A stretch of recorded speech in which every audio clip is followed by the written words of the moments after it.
puis Jean-François Cojol qui n'a sans doute pas encore retrouvé son tennis de l'année dernière, puisqu'il a eu beaucoup de difficultés à l'emporter au tour précédent face à un Français qui s'était frayé un chemin parmi les qualifications, qui a 17 ans et demi, qui s'appelle Patrice Kuchna et qui n'est même pas en première série. Kuchna menait par 2-7-0 et Cojol, sur son expérience, l'a finalement emporté par 6 jeux à 3 au 5e set. Alors que Jean-Claude Échinger vous montre en gros plan, et vous les voyez sans doute, Alain Teller et Gérard Vandergut. Oui, ce en ne sont plein pas travail. les protagonistes du tournoi. Non, non, en plein travail, là tout de même, devisant gaiement sur les chances de chacun et attendant très vraisemblablement ce match entre Jean-François Cojol et Jimmy Connors. Et je crois que si Jean-Claude Échinger pouvait nous montrer la fin de la partie de Yannick Noah face à Norbach, cela nous permettrait de patienter en attendant l'arrivée de Cojol et de Connors sur le court central de Roland-Garros. Je vous prends 3 minutes pour donner des nouvelles sportives de cette journée de samedi, de la mi-journée, et peut-être dans 3 minutes verrons-nous en effet donc ces dernières balles de Noah. Hein. Alors je vous prends 3 minutes, vous êtes d'accord? Entendu, Jean. Bon, je voudrais d'une part rappeler que nous sommes ensemble jusqu'à 18h, qu'en fin d'émission, autour de 17h35, nous aurons le résumé de l'étape de montagne du Dauphiné libéré qui se court en ce moment. Et je voudrais vous dire à ce propos que à l'abord du 3e col de cette étape, les coureurs sont en retard, ils ont un retard d'une 40aine de minutes, mais il faut signaler qu'il y a un peloton de détachés de l'ordre de 7 ou 8 coureurs, parmi lesquels se trouve Bernard Hinault, qui est virtuellement leader en temps jusqu'à présent. C'est donc le réveil de Hinault dans cette grande course à étapes avant le Tour de France. Les résultats de la journée, eh bien d'une part, il y a eu la séance d'essai de ce matin à Monte-Carlo pour la grille de départ du Grand Prix. Heure de départ demain à 15h30 pour l'un des plus grands circuits de Formule 1. Même si la Formule 1 a ses difficultés en ce moment, il y aura toujours des amateurs du circuit dans la cité de Monte-Carlo. C'est Nelson Piquet sur Brabham et Villeneuve sur Ferrari qui seront en première ligne. En deuxième ligne, on trouve une Lotus, celle de Miguel Mansell et le leader actuel de la Formule 1, Carlos Rothman, sur sa Williams. En troisième ligne, Patrese et De Angelis, respectivement sur Arrow et sur Lotus. En quatrième ligne, Alan Jones sur Williams et le premier Français, Jacques Lafitte, sur Ligier. Pour la suite, je vous donnerai les positions des Français. Cinquième ligne, Prost sur Renault. Autre Renault, celle d'Arnoux en septième. Il y a la Théodore de Tambay en huitième ligne et Pironi, qui court sur Ferrari, est en neuvième ligne. Je vous signalerai que Jean-Pierre Jabouille sur Talbot ne s'est pas qualifié. Par ailleurs, à Rennes, en ce moment, se déroule une rencontre de natation entre la France et le Québec. Elle voit la France mener en début d'après-midi de 6 points, 36-30, devant le Québec, avec des victoires françaises dans le 100 mètres brasse dames de Béatrice Billoté, de Olivier Borios dans le 100 mètres brasse messieurs. Toujours chez les dames, Michel Coulombe a triomphé dans le 400 mètres 4 nages. Le Français Frédéric Delcourt également dans le 400 mètres 4 nages messieurs. Et encore une Française au 400 mètres 4 nages libre dame, Véronique Stéphane. Enfin une Québécoise, Gordon Overing, non un Québécois, Gordon Overing en 4 nages libre messieurs. Peut-être est-il temps de retourner donc maintenant à Roland-Garros pour voir si en enregistrement, nos correspondants peuvent nous donner les dernières balles de la victoire de Noah tout à l'heure sur le cours numéro 1. Eh bien, tous les malheurs nous arrivent, Jean Lanzy, car Jean-Claude Échinger, le réalisateur, me signale une panne sur le cours numéro 1. Une panne de magnétoscope. Il n'est donc pas possible pour l'instant, du moins, de repasser la fin du match de Yannick Noah, aussi sur ce cours central qui est en train d'être arrosé. Nous attendons maintenant la venue de Jean-François Cojol et de Jimmy Connors, Oui. que le malin hasard a une fois de plus placé sur la même route. Connors, on l'a vu en difficulté hier. Hein. Connors en difficulté hier, mais face à un bon joueur, car on s'étonne toujours de voir des joueurs finalement modestement classés sur le plan international, accrochés de grands joueurs. Il faut dire qu'ici nous sommes sur terre battue et que Urpi, l'Espagnol, est un ancien vainqueur de l'Orange Bowl Junior il y a 2 ans très exactement, et qu'au récent tournoi de Monte-Carlo, il avait poussé Yannick Noah au 3e set, le Français ne l'emportant que par 7 jeux à 5 au 3e set, et il n'est donc pas étonnant d'avoir vu Jimmy Connors en difficulté hier face à cet Espagnol qui possède un excellent jeu du fond du court. Oui, et cela d'autant plus que nous le savons bien, Jimmy Connors n'affectionne absolument pas. C'est entre parenthèses les crocodiles des cours, et Urpi, qui est un super combatif et qui renvoie inlassablement, qui a entre part un très très bon passing shot. Eh bien, c'est le jeu typique que n'affectionne pas, je vous le disais, Jimmy Connors. Et il n'y a rien donc de surprenant à ce que la partie se soit prolongée au-delà des 3 heures. En règle générale, et c'est pour cela que souvent ceux qui ne suivent pas attentivement le tennis s'y perdent. Autant il est invraisemblable de penser qu'un joueur qui saute qu'un athlète qui saute 1m80 en hauteur puisse passer 2m29 ou 2m30 en finale olympique d'un seul coup, autant il est possible, et sur un match, pour un joueur classé aux environs de la 130e ou 140e place, d'accrocher et même de battre un joueur classé dans les 5 meilleurs joueurs mondiaux, fût-il Borg ou McEnroe. Nous en avons eu la démonstration pour Borg en ce début d'année, battu par Rolf Gehring notamment, un joueur classé aux alentours de la 170e place mondiale, et aussi pour John McEnroe, battu lors d'un tournoi par Wolke, un Américain, au premier tour d'un tournoi. Ce sont des contre-performances qui arrivent à tous les grands joueurs qui sont sollicités chaque semaine pour disputer de nombreux grands prix, qui jouent beaucoup plus que les autres joueurs dans la mesure où ils sont en règle générale qualifiés pour les quarts de finale, demi-finale ou finale de ces mêmes tournois. Et il est évident que ces grands joueurs sont amenés à faire des choix délicats et à faire attention à leur programme, un programme qu'ils établissent en début d'année. Disons que le maximum de tournois pour ces joueurs se situant aux alentours de 20. Ivan Lendl, qui a joué 31 tournois l'année dernière, l'a bien compris, ayant considérablement réduit son programme. De même que John McEnroe, qui a peu joué de tournois depuis le début de l'année, et ce, contrairement à ces 2 dernières années. Mais on peut expliquer aussi peut-être le fait que ces joueurs aient beaucoup trop joué par le fait qu'ils avaient une place au classement ATP à avoir au plus rapidement possible dans les 5 meilleurs joueurs mondiaux. Et pour parvenir dans les 5 meilleurs joueurs mondiaux, eh bien, il faut beaucoup jouer, au moins durant 2 années. Oui, il y a surtout également le fait que dès que l'on perd le rythme de la compétition, eh bien, on a beaucoup de mal à s'y remettre. Et tout le monde ne s'appelle pas Björn Borg pour retrouver aussi rapidement une telle efficacité.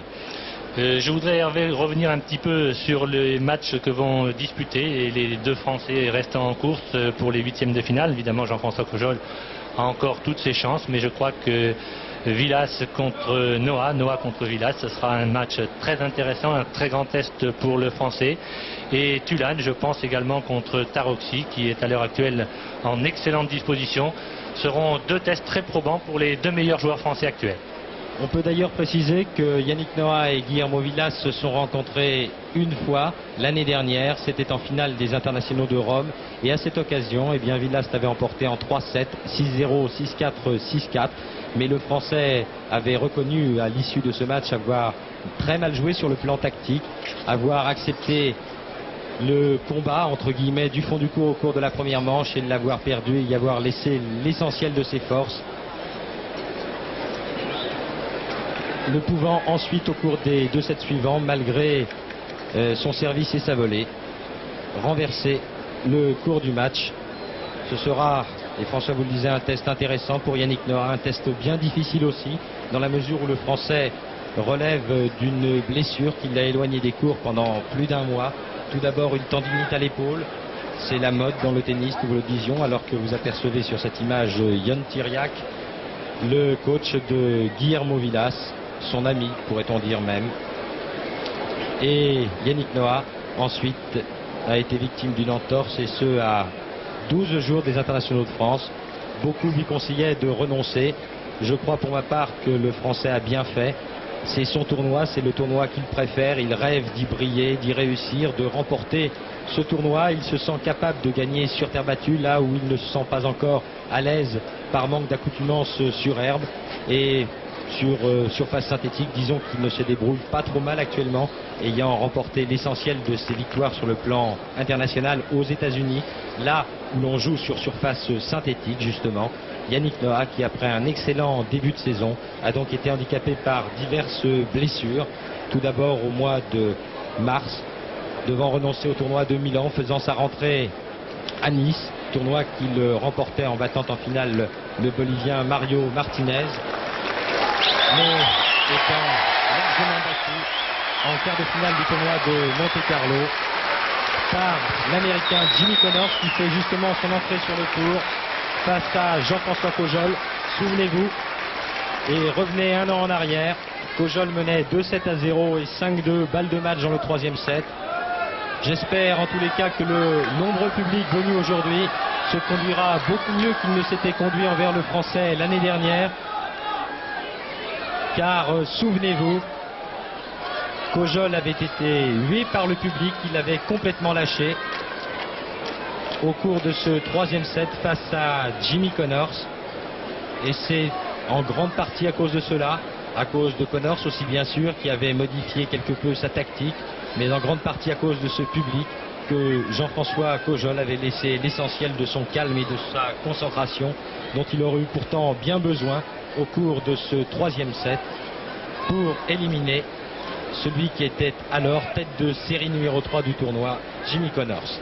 Jimmy Connors qui par le jeu des points ATP est aujourd'hui classé numéro 2, juste derrière le Suédois Björn Borg. Un Suédois donc qui ne pourrait retrouver qu'au stade de la finale.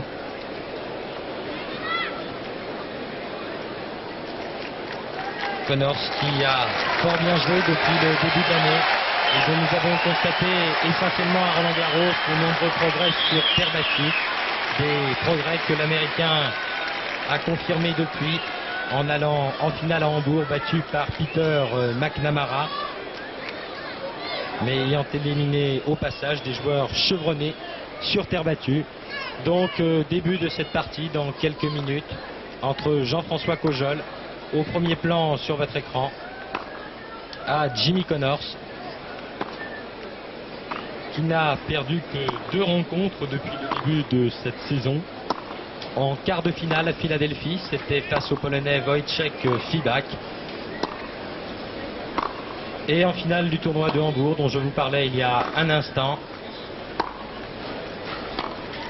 en 5-7 face à Peter McNamara. Quant à Jean-François Cojol, il a peu joué cette année et il n'affiche très certainement pas la même condition physique que l'année dernière.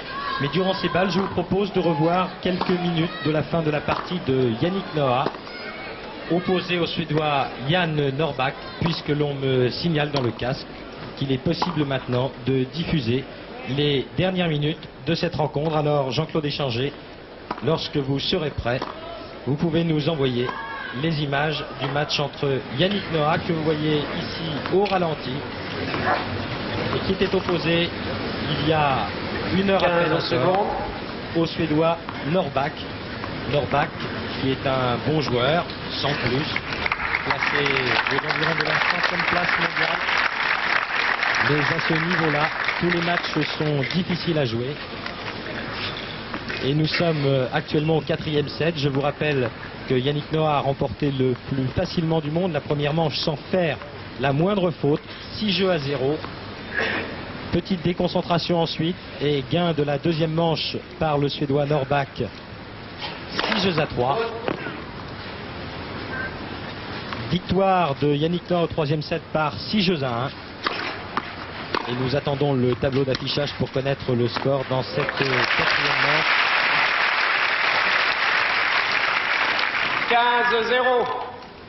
15-0, cela ne nous dit pas encore les jeux.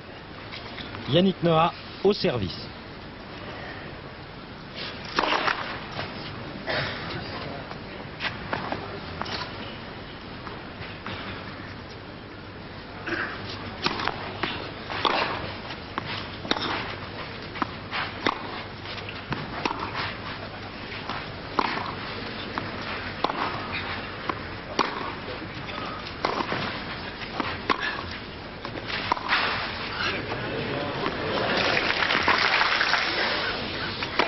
Fort bien joué, on a pleine ligne. Et un smash, l'un des meilleurs coups assurément du Français. 30-0.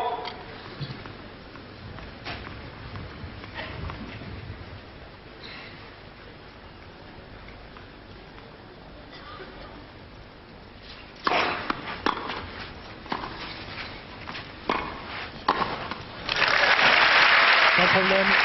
collé au filet pour exécuter cette volée de coups droits croisés. 0.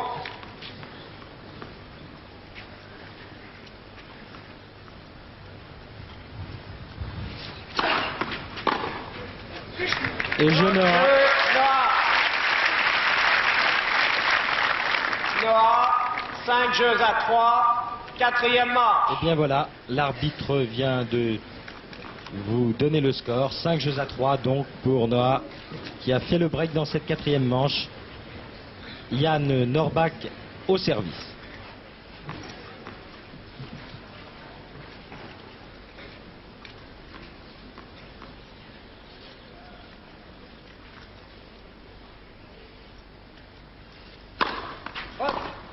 Deuxième service.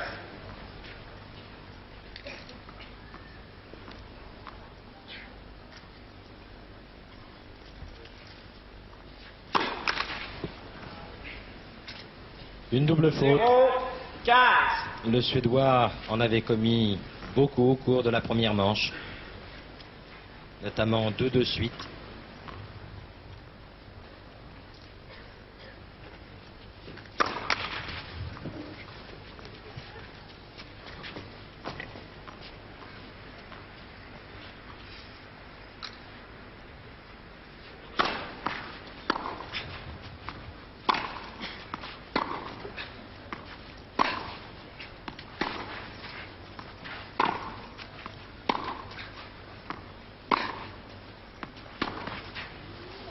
Faute. 15 partout.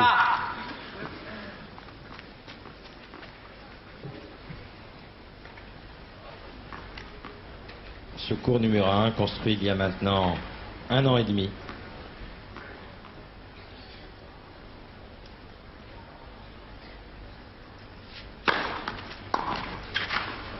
Très bonne première balle de service de Norbach.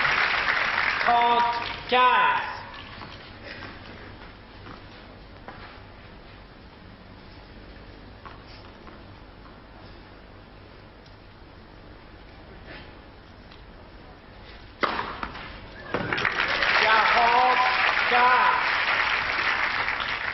Et 2 balles qui pourraient permettre aux Suédois de ne plus être menés que par 5 jeux à 4 dans ce quatrième set.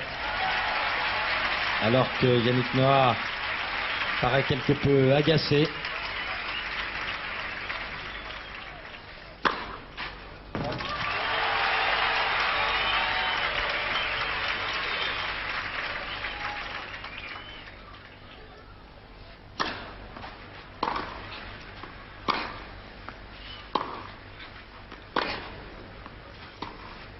Non, une amortie complètement manquée.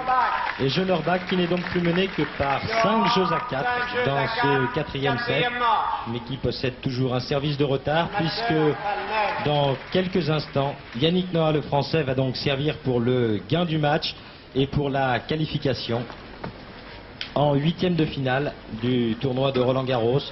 8e de finale où il affrontera l'Argentin Guillermo Vilas, vainqueur facile de son compatriote Cano, sur le score de 6-1, 6-1, 6-0. Bien sûr, Hervé, vous ne perdez pas de vue Connors et Kojol, hein? La partie a débuté depuis quelques secondes, mais je pense que nous pouvons suivre la fin, puisque, vous le savez, il s'agit du dernier jeu de Yannick Noah, de voir comment le Français a conclu ce match. C'est à votre choix. Mais écoutez, comme on connaît le résultat, hein, nous l'avons donné 2-3 fois, on est à 5-4 maintenant dans la quatrième manche et on sait qu'elle va être à 6-4. J'ai peur qu'on voit trop peu de Connors Kojol parce que vous n'oubliez pas que nous avons aussi le Dauphiné libéré au programme de cette émission et que je ne vous laisserai l'antenne qu'une demi-heure à peu près pour le début du match en essayant de vous faire dire autour de 18h où on en est, mais je serai obligé de vous enlever l'antenne vers 17h35. Hein. Entendu, Jean Lanzy. Bon, donc retour sur le court central si Jean-Claude Échinger le veut bien.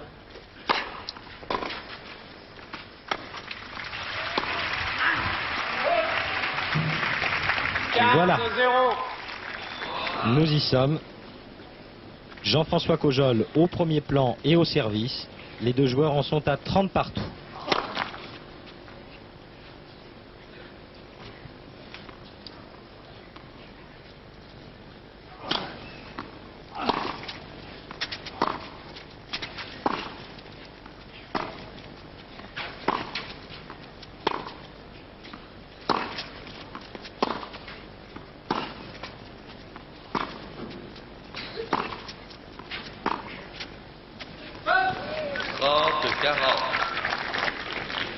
Jean-François Cojol en passe de perdre son service d'entrée.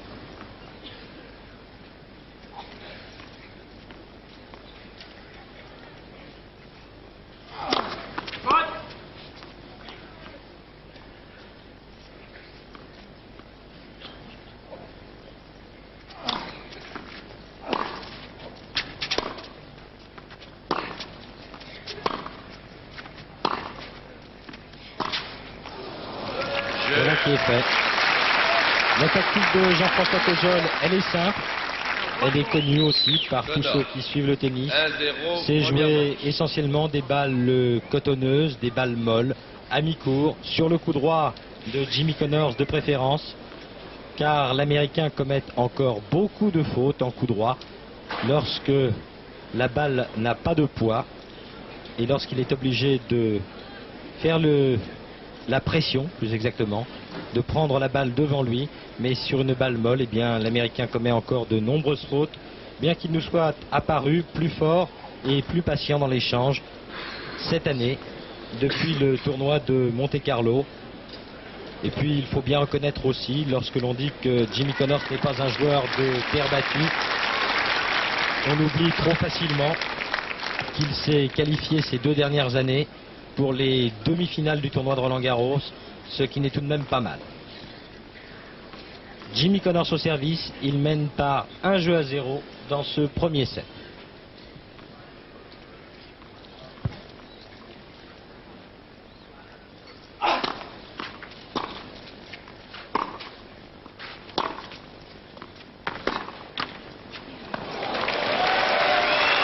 Avec un peu de chance.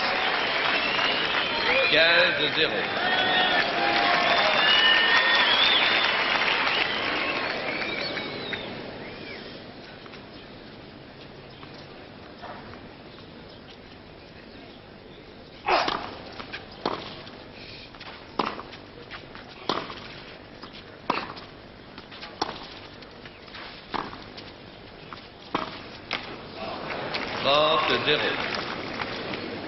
De toute évidence, Jean-François Cojol n'est pas encore parfaitement réglé. Il commet de nombreuses fautes avec son revers notamment.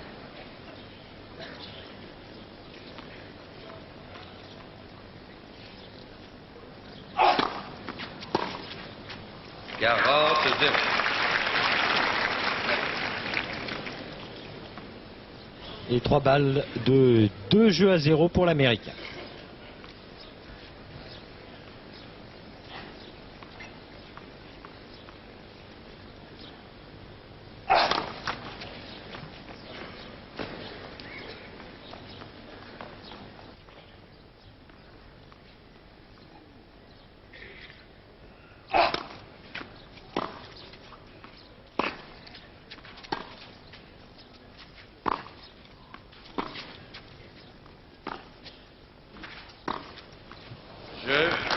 Non, mal placé pour exécuter ce coup droit.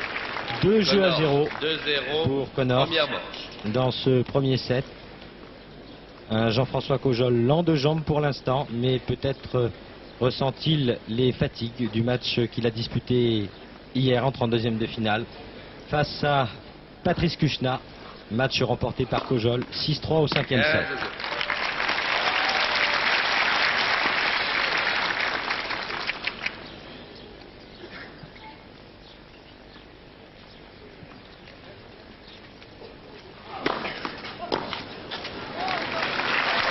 Pratiquement 2 juges de suite.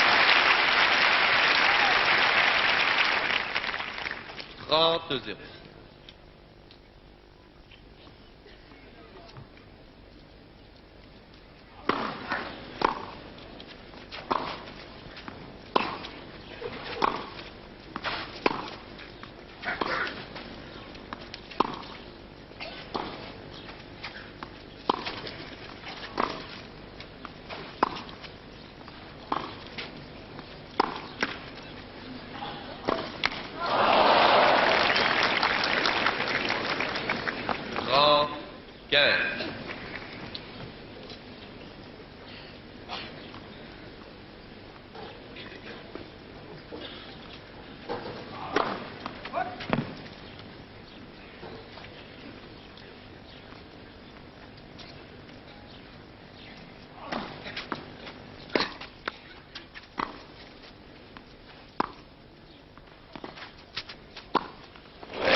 préparation là de Connors pour se précipiter au filet.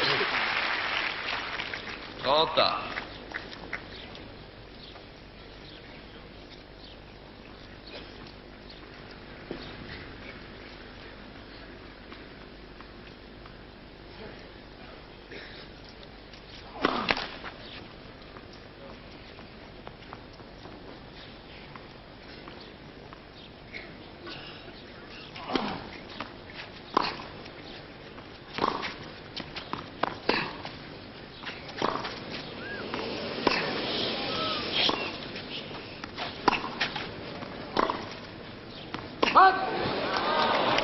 Faute aux premières contestations, car c'est vrai, une balle de Connors me paraissait bien longue.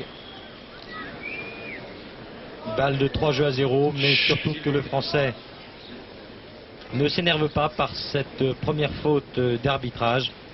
C'est de cette façon qu'il avait perdu toutes ses chances l'année dernière.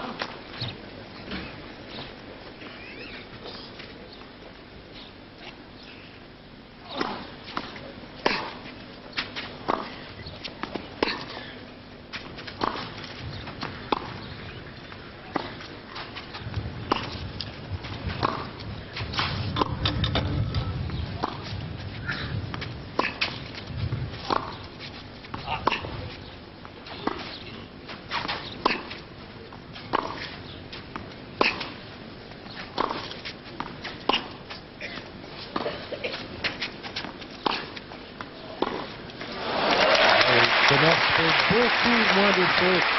Il tient l'échange désormais, il est patient. Il ne monte au filet que lorsqu'il sent le coup jouable.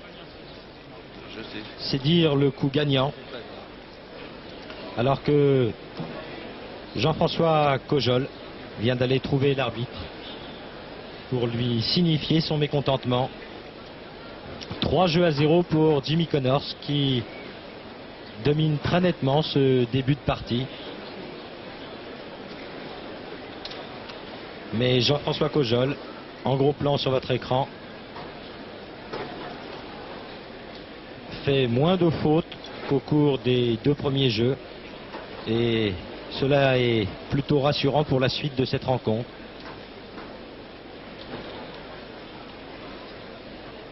Jimmy Connors qui rêve de redevenir le premier joueur du monde.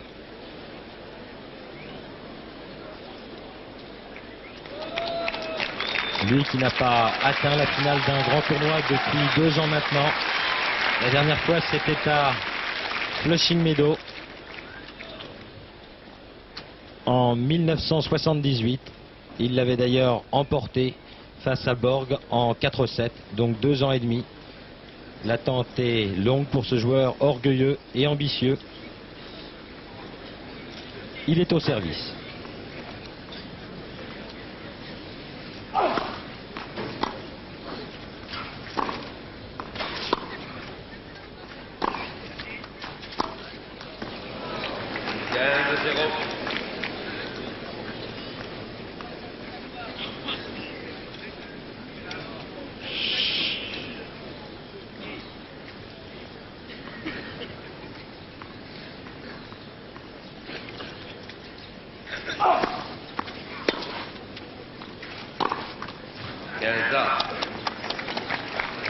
Première faute en coup droit de Jimmy Connors.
Ah là, c'est superbement bien joué. Avec un coup droit d'approche tout à fait remarquable, préparant cette volée qui a laissé Jean-François Cojol à 3 mètres de la balle.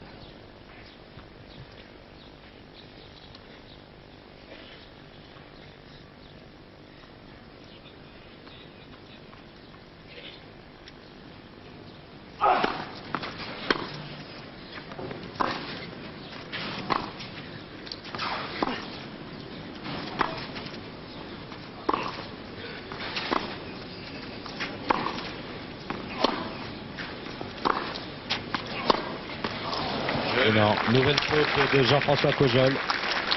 Pas très bien réglé en ce début de partie. Première manche. Et Connors mène maintenant par 4 jeux à 0. La partie étant commencée depuis 14 minutes et nous revoyons au ralenti ce coup droit d'approche. Pleine ligne de Connors et cette volée croisée qui fait bien entendu le point. Jean-François Cojol au service.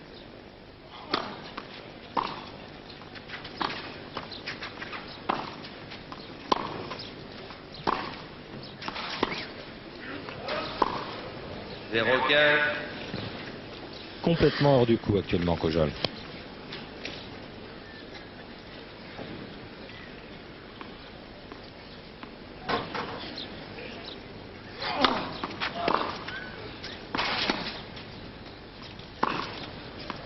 Oh là là, splendide.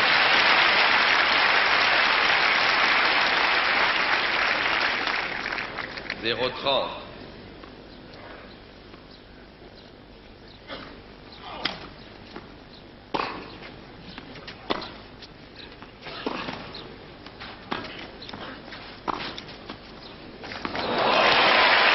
Il ne rate rien, il fait ce qu'il veut. 0 Et voilà qui n'incitera pas Cojol à monter au filet une nouvelle fois.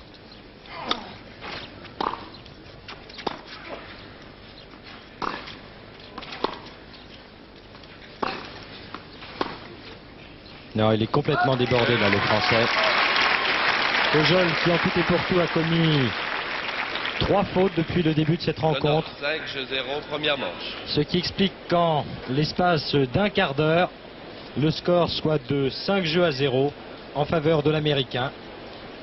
Alors que l'on m'apporte le résultat d'un autre 16e de finale opposant le Tchécoslovaque Ivan Lendl à l'Argentin Bengochea. Et victoire de Lendl en 4-7, 6-2, 6-1, 4-6, 6-3.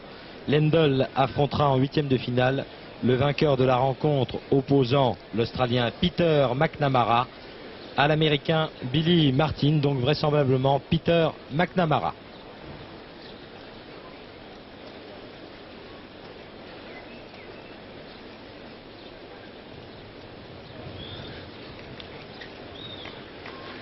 C'est le deuxième Français qu'affronte aujourd'hui Jimmy Connors, puisqu'au premier tour, l'Américain a éliminé Christophe Roger Vasselin en 4-7, non sans une bonne partie, une bonne résistance du Français.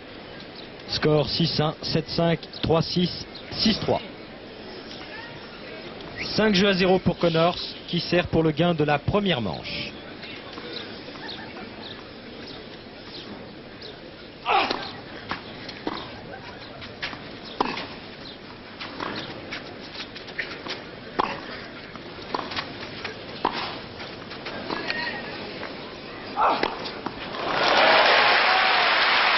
Et pourtant Connors était parti de très loin sur cette montée au filet, mais Cojol lui était en retard au moment de l'exécution de son passing shot.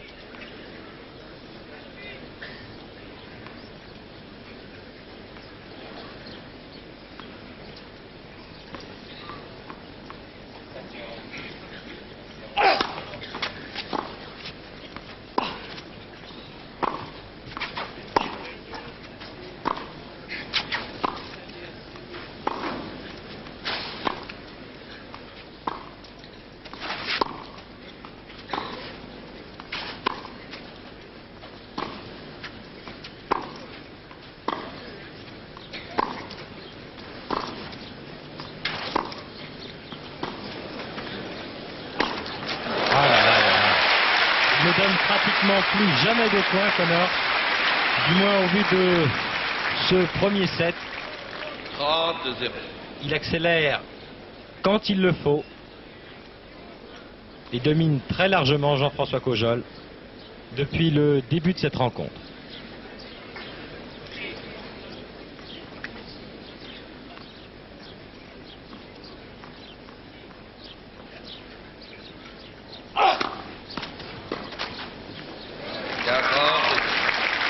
Et 3 balles de première manche pour l'Américain.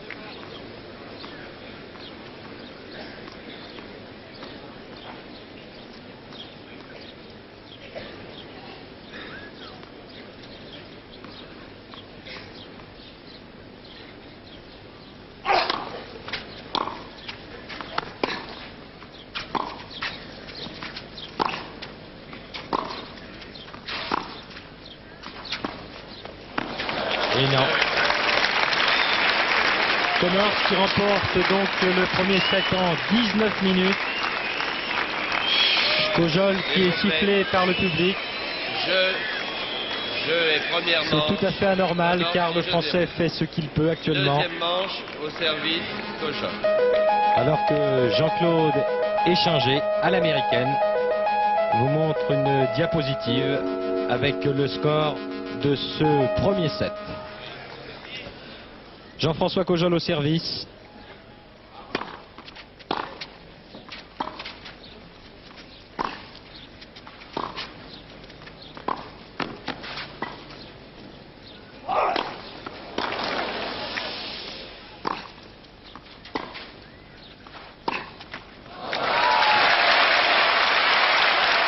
Deuxième faute de Jimmy Connors en coup droit depuis le début de cette rencontre. Mais ces fautes, on les compte sur le bout des doigts, car Cojol n'a pas fait beaucoup de points au cours du premier set.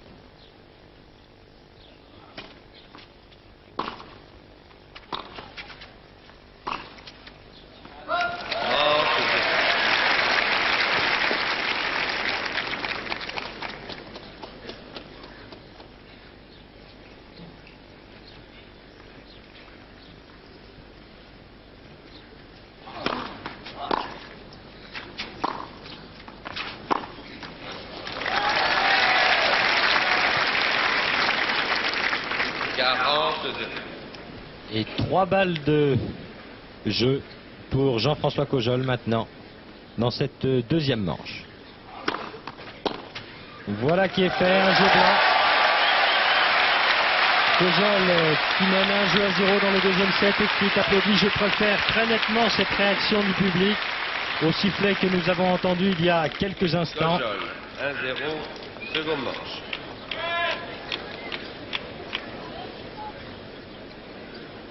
Et qui n'est que la conséquence du manque de connaissance d'une certaine partie du public. Car croyez-moi, avoir Connors en face de soi, ce n'est très certainement pas une partie de plaisir. Et Jean-François Cojol, je vous le disais au début de ce reportage, est très certainement beaucoup trop lent de jambes actuellement pour pouvoir inquiéter l'Américain. Il se ressent bien évidemment des fatigues de son match de 5-7 disputé hier. Et il n'affiche certainement pas non plus la même confiance et la même condition physique qu'à pareille époque l'année dernière.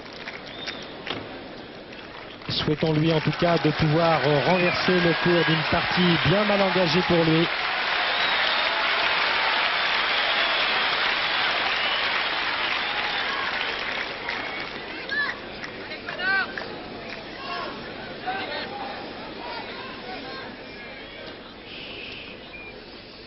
Connors au service.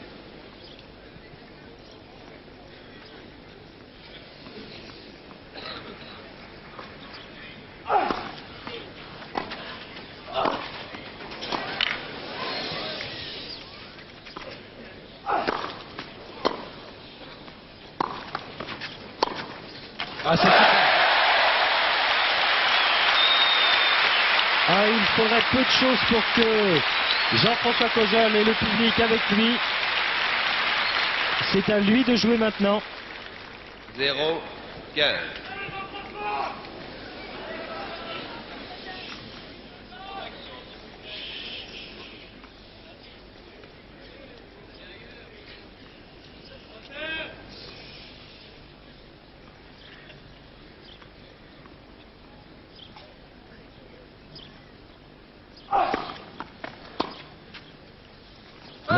15 as.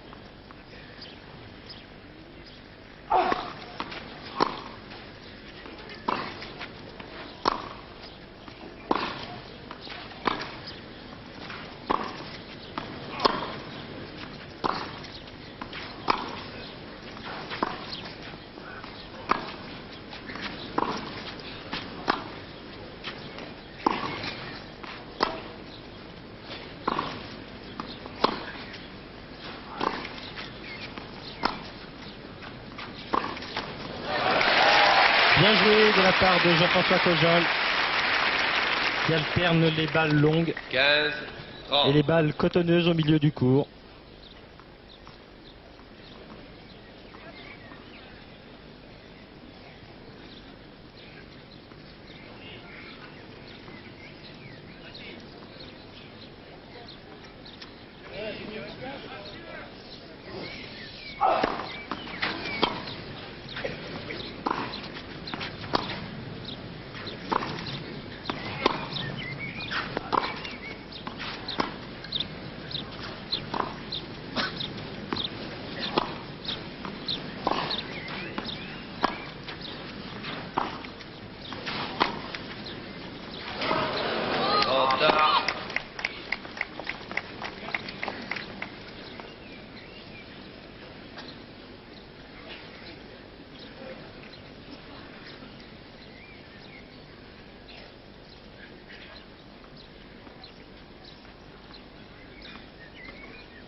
Ah, que c'est bien joué.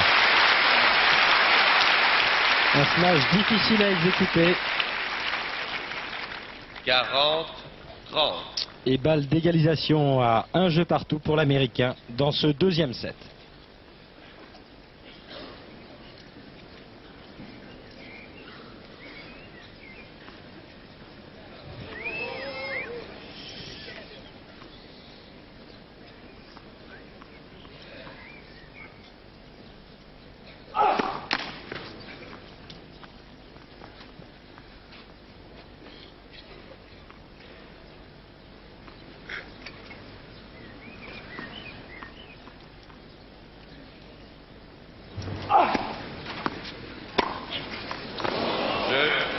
Mais non, une grosse faute directe là sur un service apparemment anodin de Connors. Seconde manche.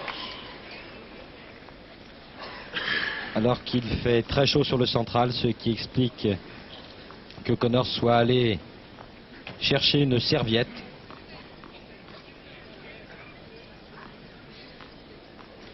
Un jeu partout donc entre les deux hommes dans ce deuxième set.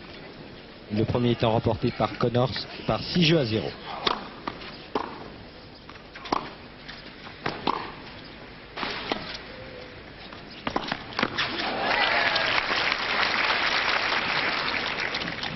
de 0.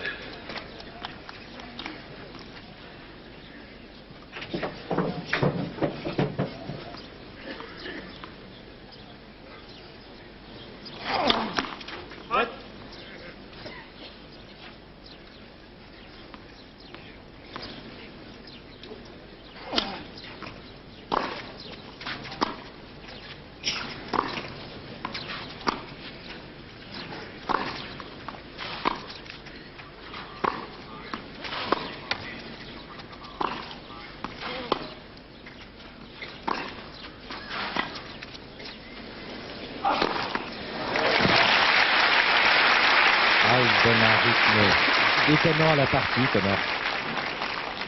30-0. Et pardonnez-moi l'expression, Cojol est à la pêche sur pratiquement tous les points. 15.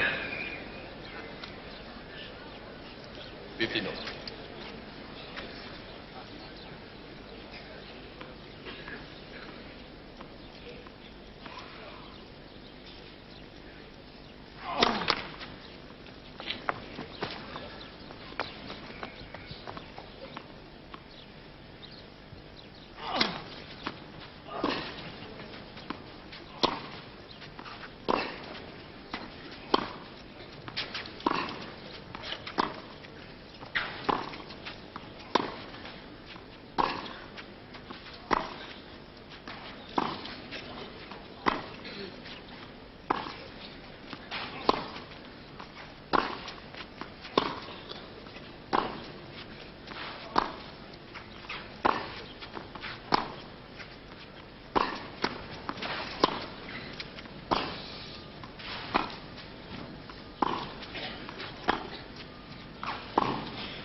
Cojol joue mieux pour l'instant.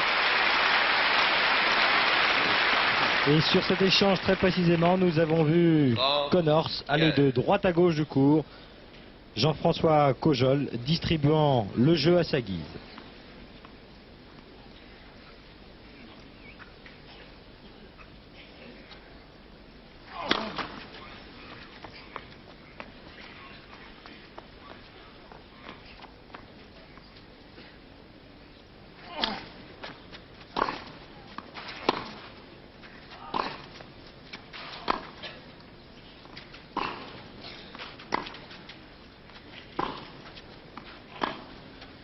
Non, trop longue.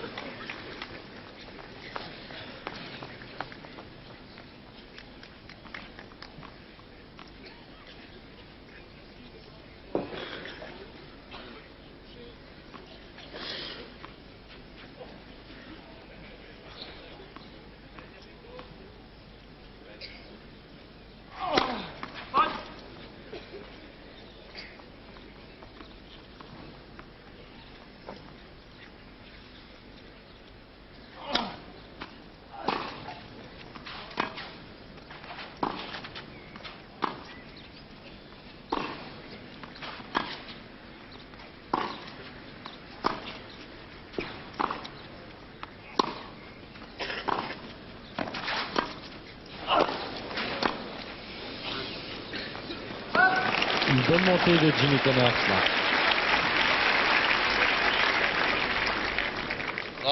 30-40. Et une balle de 2 jeux à 1 pour l'Américain sur le service de Jean-François Cojol.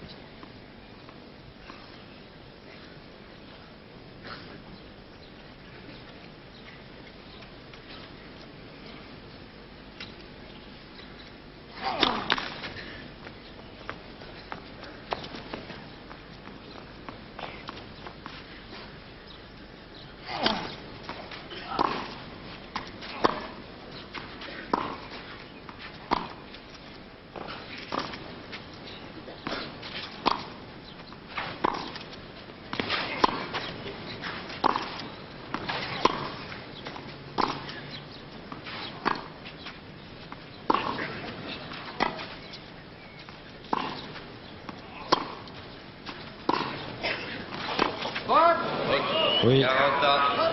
légèrement dehors sur revers de Jimmy Connors. Égalité.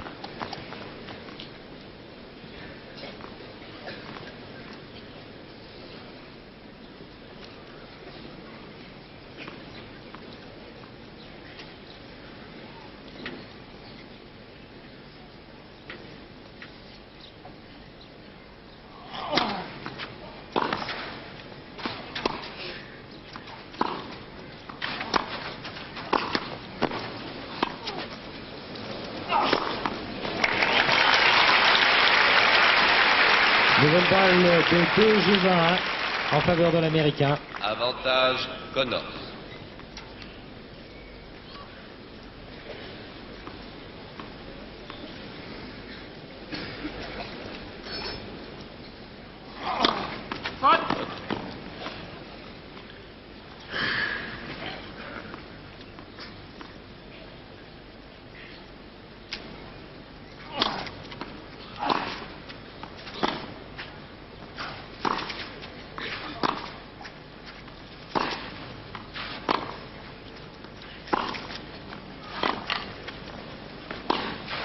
Et non, très en retard sur ce revers. Et Cojol perd une nouvelle fois son service dans ce deuxième set.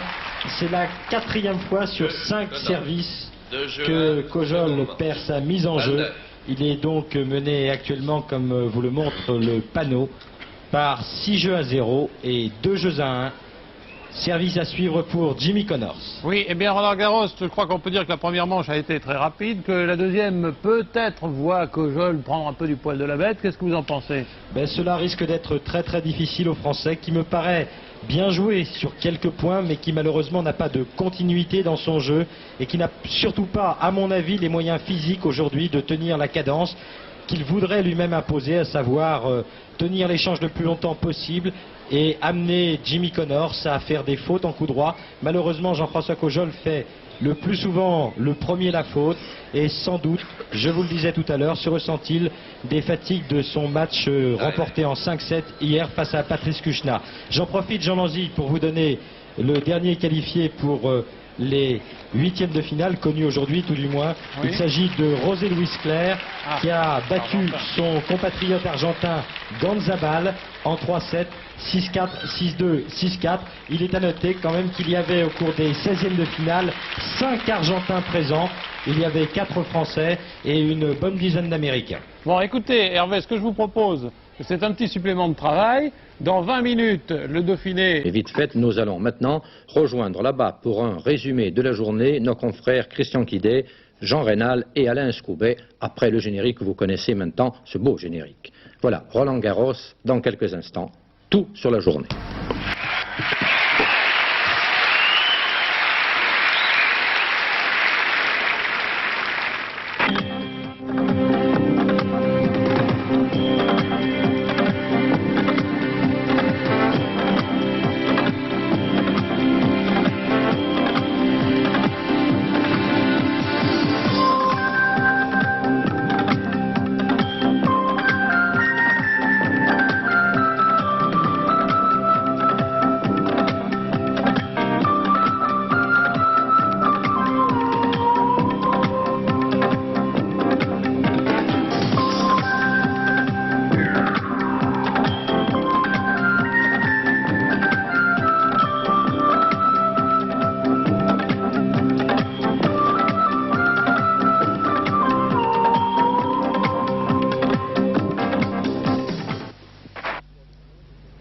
Quatrième meilleur joueur du monde et tête de série numéro 4 du tournoi de Roland-Garros, l'Américain Gene Meyer devait être aujourd'hui la vedette de cette 6e journée.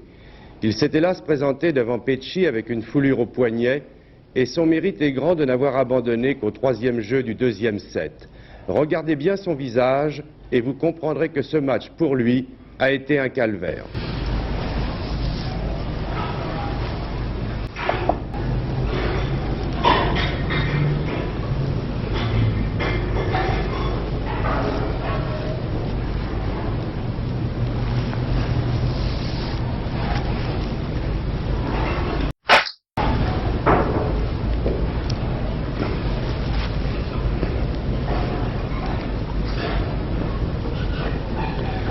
Bonsoir. Eh bien oui, cet après-midi, rien n'a été comme prévu sur le central de Roland-Garros.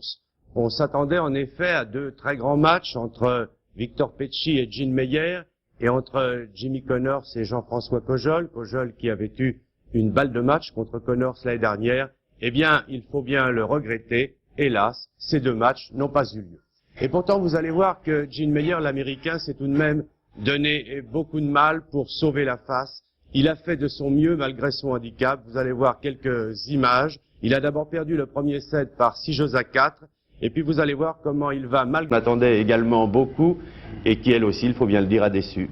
Ah oui, complètement. Vous allez entendre le score 6-0, 6-2, 6-0. C'était entre Connors et Jean-François Cojol, le français.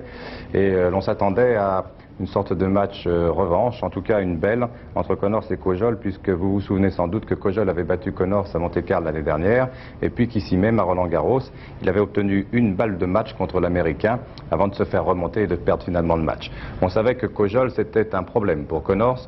On essayait de constater quelles étaient les données de cette année, un petit peu différentes tout de même. D'abord parce que Connors joue beaucoup mieux sur terre battue, ensuite parce que Cojol n'était pas très en forme. Il souffrait, dit-on, aussi d'une élongation à la cuisse, c'est-à-dire que c'était la journée des blessures, oui, en quelque sorte aujourd'hui, et d'un match difficile contre le Français Kuchna la veille. Donc en réalité, le combat ne se présentait pas tout à fait de la même manière que l'année dernière, et vous allez voir en images maintenant que effectivement ça ne s'est pas passé du tout aussi bien pour Cojol que l'année dernière en 1980. Vous allez voir un Cojol tout à fait statique, ne voulant pas monter au filet, on sait que ce n'est pas du tout son arme, mais qui ne bougeait pratiquement jamais sur les battes de Connors qui est au fond du court, alors que Connors a remporté la première manche 6-0 et que nous en sommes à 2-1 dans la deuxième manche. 15-0.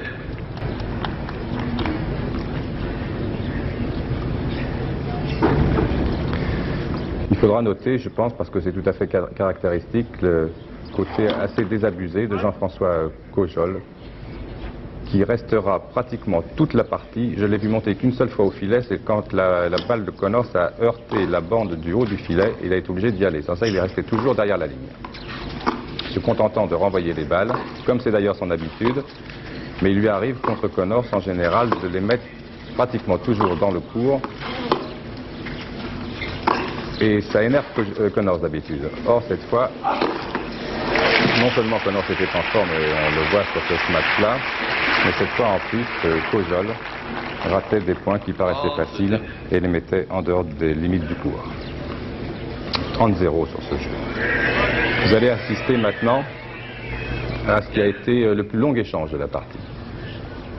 Les deux hommes se contentant de renvoyer la balle, il y a une petite contestation d'arbitrage qui est réglée maintenant. Les deux hommes vont se contenter de renvoyer la balle pendant très longtemps. C'est le système qu'emploie Cojol pour lutter contre Connors.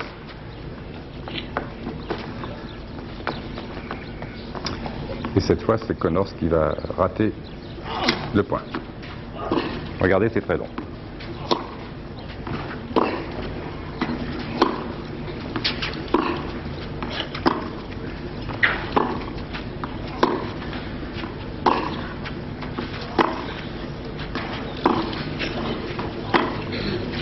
Noterez que Cojol ne bouge pratiquement pas.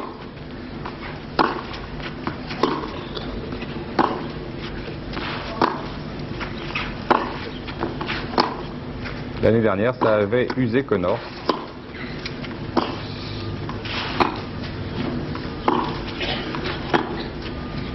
Il avait fallu toute la détermination du champion américain pour sauver une balle de match et gagner la partie. Aujourd'hui, c'était une autre histoire.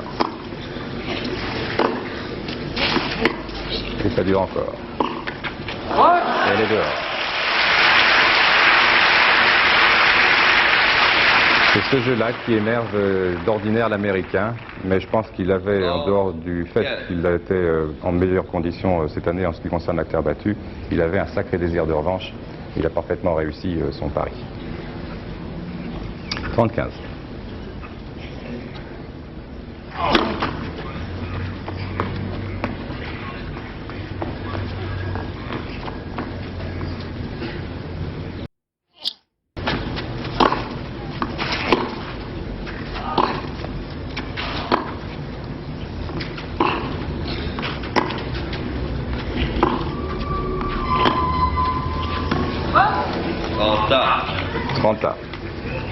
Un timide applaudissement dans le public et un air de déception sur le visage de Cojol qui n'y croit pas et qui n'y a pratiquement jamais cru tout au long de la partie.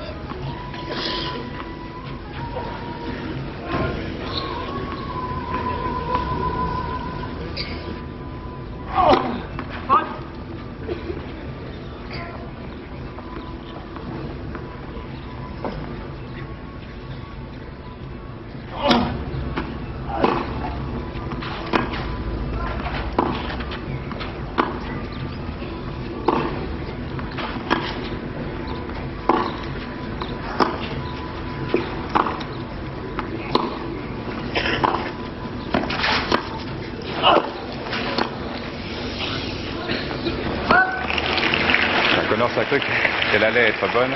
Il y a eu un petit mouvement de précipitation, mais en fait elle était faute. 30-40. Et c'est donc 30-40, une balle de jeu pour Connors sur le service de son adversaire, qui est le seul, son adversaire, c'est-à-dire Connors, à monter, comme c'est son habitude, à rester très offensif, à monter sur la balle, alors que Cojol, lui, ne bouge pas. Et en dépit du talent de Connors, il faut bien dire que sur le central cet après-midi, pendant ce match, il n'y avait pas beaucoup d'ambiance, de chaleur dans le public. Il y en avait sur le court, car il faisait très chaud, mais dans le public, car le match, en définitive, quel que soit le talent d'un des deux joueurs, restait assez morose.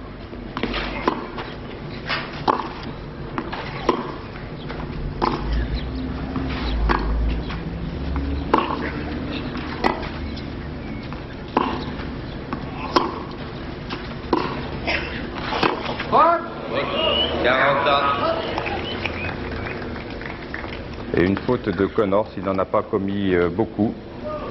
Mais nous avons voulu vous faire voir dans ce résumé un jeu un petit peu serré.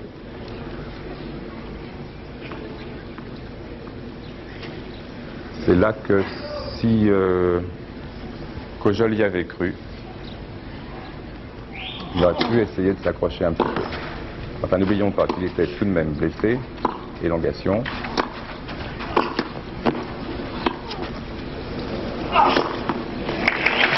Et vous avez vu le geste des bras de Kojol et il tape dans la balle avec son pied, complètement découragé. Avantage Connors. Il y a un avantage pour Connors dans ce quatrième jeu de la deuxième manche. Très concentré.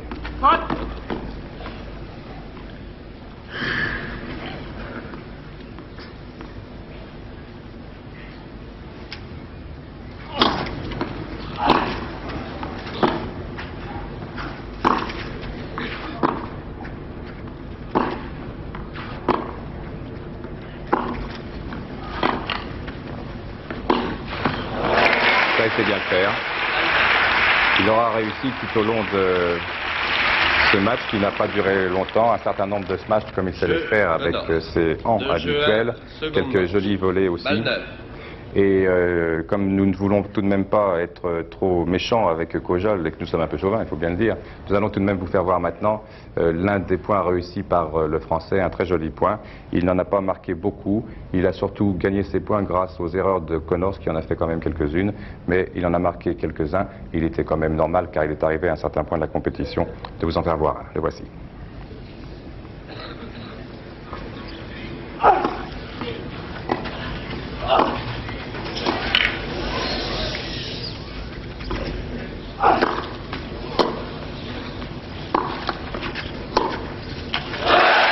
Standing passing shot réussi par Kojol. Le public exulte, c'est l'une des seules fois où il aura exulté de l'après-midi, pendant ce match en tout cas.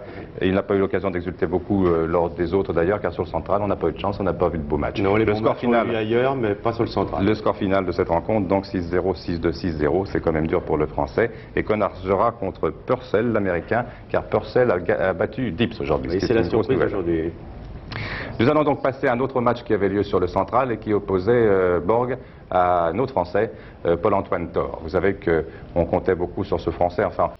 En tennis, Michel Drey, une bonne journée à Roland-Garros, enfin, je veux dire sous le soleil. Oui, une très belle journée sous le soleil. Plus de 20 000 personnes ont suivi au cours de cette 6e journée presque tous les favoris, sauf John McEnroe. Borg, par exemple, a mis un terme à la belle aventure de Paul-Antoine Thor. Villas a été expéditif face à l'Argentin Cano. Lendl a franchi sans trop de difficultés un nouveau tour. Claire, Fibac et Taroxy se sont également qualifiés, tout comme Thierry Tulane, impressionnant face à l'Américain Gian Malva, 6-4, 6-0, 6-3. Quant aux deux autres Français qui jouaient aujourd'hui, nous allons les voir en images. En commençant par la rencontre Connors-Kojol, c'était la revanche de l'an dernier. Kojol avait même eu une balle de match face à l'Américain, et puis le public avait même pris parti pour Connors. Aujourd'hui, il n'a pas eu tellement l'occasion de s'enflammer au cours de ce match. Kojol, diminué par une blessure à une cheville, n'a pu défendre ses chances comme il le souhaitait. Il a quand même joué, mais il est battu 6-0, 6-2, 6-0. La deuxième balle de match est la bonne pour Jimmy Connors qui affrontera son compatriote Purcell, vainqueur de Dips. Yannick Noah a affronté le Suédois Norrbach, un joueur peut-être meilleur sur une surface plus rapide. Un bel échange ici qui va se terminer par un smash de Noah. Très sûr de lui au cours de cette rencontre face au Suédois. Un Noah qui ne se ressent plus du tout de sa blessure, lui, à la cheville.